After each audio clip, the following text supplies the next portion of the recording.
Dans vos lectures, vous aimez être surpris, vous aimez les retournements de situation, les plot twists comme on les appelle. Cette vidéo est faite pour vous.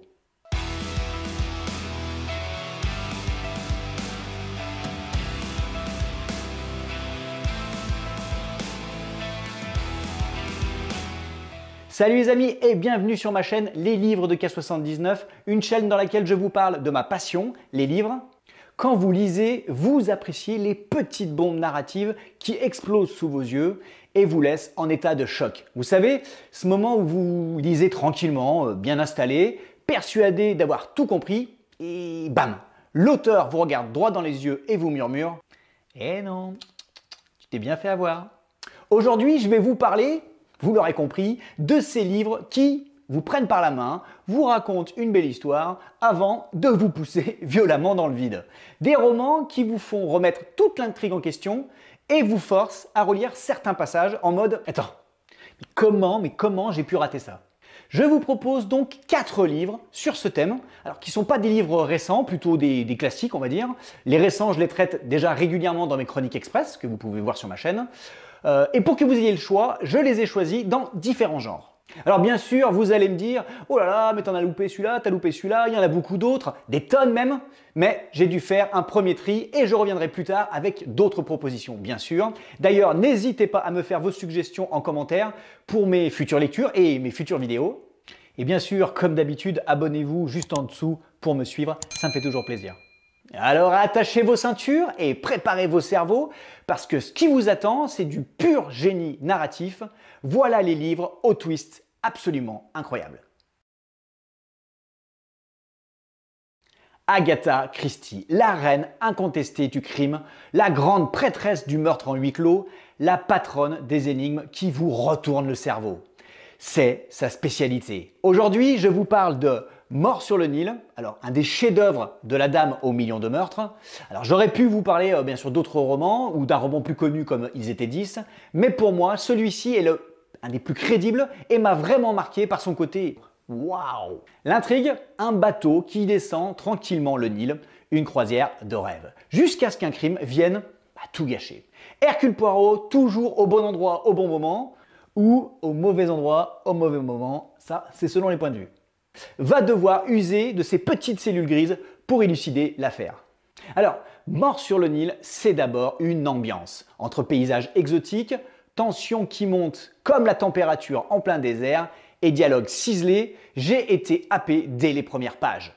Et bien sûr, Poirot est fidèle à lui-même, pointilleux, méthodique et légèrement agaçant. Même très agaçant, voire très agaçant. Mais diablement efficace.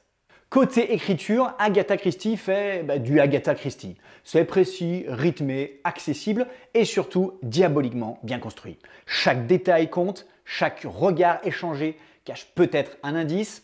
Vous pensez avoir deviné? Vous pensez être plus malin que Poirot? Très bien. Eh bien vous allez tomber de très haut. Parce que le vrai point fort de ce livre, de ce chef-d'œuvre, c'est son retournement de situation. Oh là là, ce twist mes amis, vous pensiez avoir cerné le coupable, assemblé les pièces du puzzle. Erreur monumentale. Agatha Christie vous a mené par le bout du nez et elle s'amuse à vous voir tomber dans son piège. Parce que oui, ici, et c'est là le gros coup de cette enquête, tout le monde a un mobile, tout le monde a une dent contre la victime et surtout, tout le monde peut être le coupable. Presque tout le monde.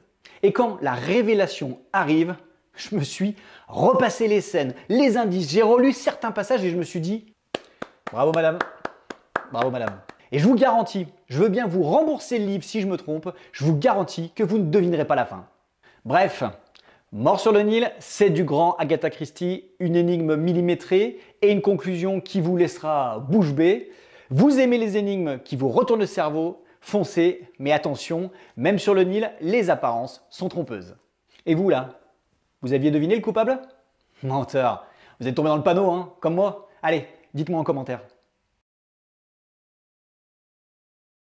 Je suis une légende de Richard Matheson est un roman qui a inspiré quelques films et qui reste encore aujourd'hui un monument de la science-fiction et de l'horreur. Oui, je sais ce que vous allez me dire, vous pensiez déjà connaître l'histoire grâce aux adaptations que vous avez vues à la télé. Eh bien, détrompez-vous, parce que ce livre n'a rien à voir avec ce que vous croyez. Et surtout, son twist final risque de vous laisser sans voix, parce qu'il est différent.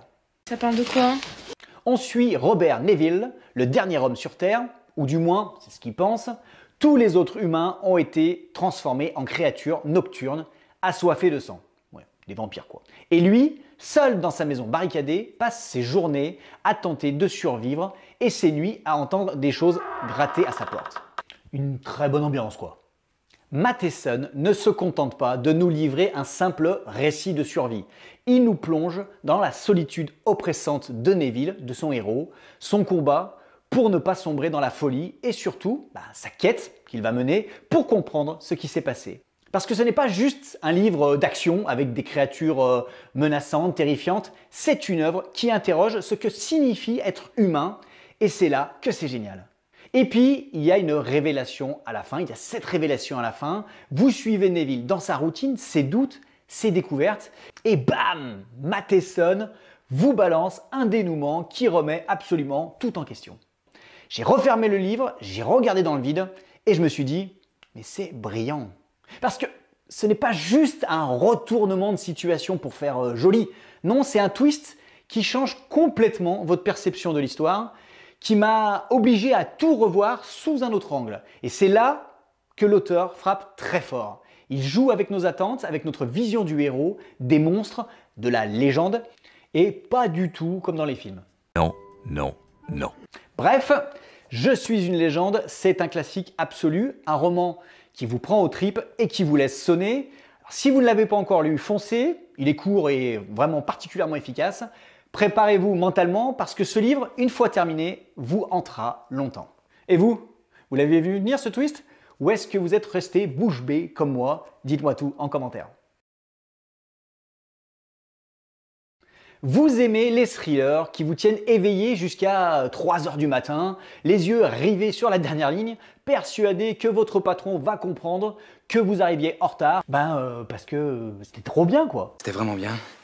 Vous aimez les histoires de serial killers, les journalistes entêtés et surtout les plot twists qui vous retournent le cerveau, alors je vous présente Le Poète de Michael Connelly. Oui, je l'ai même en 2 exemplaires tellement je l'aime. Michael Connelly, c'est le boss du polar américain. Cette fois, il ne nous embarque pas aux côtés de son célèbre détective Harry Bosch ou de son avocat Mickey Haller.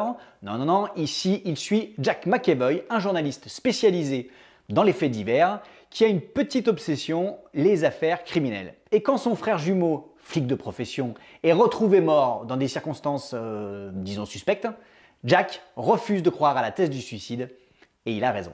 Ce qui commence comme une enquête journalistique classique va se transformer en un cauchemar où chaque découverte ajoute une couche d'angoisse. Parce que derrière cette mort se cache quelque chose de bien plus grand, bien plus terrifiant. Connelly, c'est un peu comme un magicien.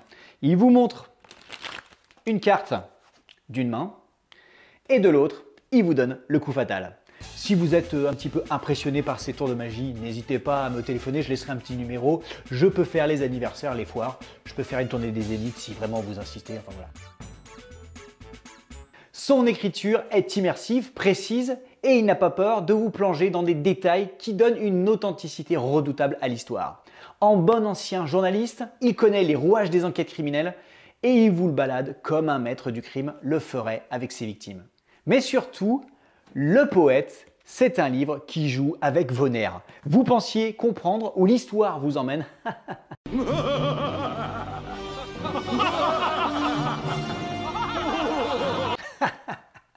Attendez de tourner la dernière page. Avec son plot twist incroyable, préparez-vous parce que Le Poète contient l'un des retournements de situation les plus savoureux du genre. Un de ceux qui vous font reconsidérer tout ce que vous venez de lire et qui remet tout en cause. Des qu'un rat dans un labyrinthe. Alors voilà, une des très bonnes raisons de lire ce livre, mais il y en a plein d'autres. Si vous aimez les polars intelligents, réalistes, maîtrisés de bout en bout, et bien sûr les intrigues diaboliques, n'hésitez pas. Michael Connelly est un de mes auteurs favoris, et c'est le livre que je conseille si vous ne l'avez jamais lu ou si vous voulez le découvrir. Et surtout, un dernier conseil, évitez tous les spoilers, croyez-moi, vous voulez absolument vivre ce twist en direct. Et vous, avez-vous lu ce chef-d'œuvre du polar? Qu'est-ce que vous en pensez? Est-ce que vous lisez du Connelly? Enfin, dites-moi tout ça. On connaît Arnaldur Indridason pour ses polars islandais, sombres et glacés, mais aujourd'hui, je vais vous parler d'un roman un petit peu moins connu, différent, qui s'appelle Betty et que j'avais lu par hasard. Un livre qui commence comme un roman noir classique et qui finit par vous retourner complètement le cerveau. L'histoire, c'est celle d'un homme en prison qui raconte son histoire d'amour avec la fameuse Betty, une femme fatale, séduisante, mystérieuse et surtout dangereuse. Ou pas. Parce que dès le début, on sent que quelque chose cloche. Le narrateur est en mauvaise posture et plus il nous parle de Betty, plus on a l'impression qu'il ne nous dit pas tout.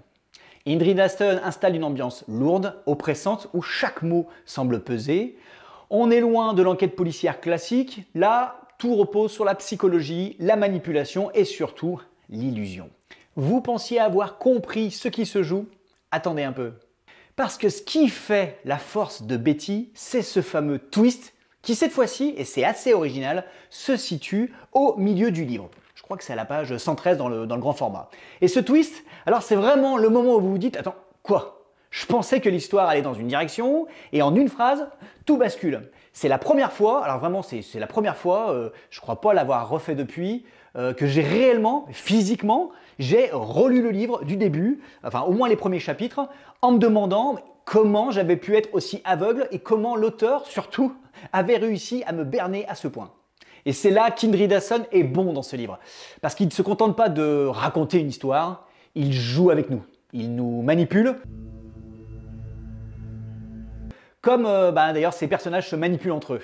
Son écriture est simple, efficace, mais diaboliquement intelligente. Il maîtrise l'art du faux semblant à la perfection. Alors attention, ne vous emballez pas, contrairement aux 3 autres livres que je vous ai présentés, Betty n'est pas un grand livre. Je ne vais pas vous mentir, je ne vais pas vous le survendre. C'est un roman noir simple, sans génie, si ce n'est ce plot twist à la page 113 qui vous laissera vraiment sur le cul. Vraiment, c'est une claque incroyable. Impossible de voir venir, vraiment un coup de maître. Oh, wow, c'est corsé là. Cette page 113, elle est... Cette histoire, vous l'aurez compris, vaut donc plus par son effet de surprise que par sa qualité littéraire, mais elle mérite absolument d'être lue, mais vraiment juste pour ça. D'ailleurs, dites-moi tout en commentaire si vous l'avez lu ou si ça vous intéresse. Et voilà, on arrive à la fin de cette première sélection des livres au twist absolument monstrueux. On a eu du polar classique, du polar moderne, de la science-fiction et un roman noir, bref, que du bonheur. Et si vous avez déjà lu ces livres, dites-moi, est-ce que vous aviez deviné le twist ou est-ce que vous êtes tombé dans le panneau comme tout le monde et si vous ne les avez pas encore lus, est-ce que vous avez l'intention de les lire? Enfin, dans tous les cas, foncez, mais un conseil, méfiez-vous de tout et surtout de ce que vous croyez savoir.